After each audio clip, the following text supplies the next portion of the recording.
Okay, so I always hear people talking about acidity in coffee. What exactly is that? So acidity, when you sip a coffee, is that sort of sharp sweetness or that citrusiness that you taste.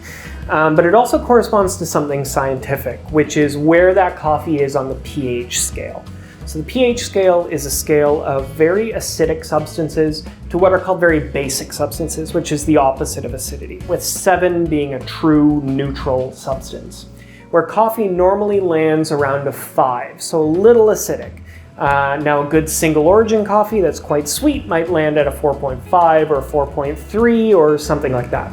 So how do I get a more or less acidic coffee? Yeah, that's a good question. I have a lot of people say, you know, I tried this coffee and it was a little too acidic for me, it upset my stomach or it gave me a headache. There are a few ways to get a lower acidity coffee. One way would be to chemically process the green beans to remove some of that acidity.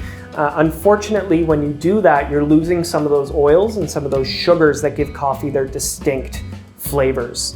So it just dulls the flavor a little bit. Another option would be to roast it a little darker. Now, when you roast coffee a little darker, you're again losing some of those sugars, some of those oils, because chemically they're being pulled out of the bean the longer that you roast it. So again, you're losing some of those individual characteristics. But if you love a dark roast coffee, that's the way to go.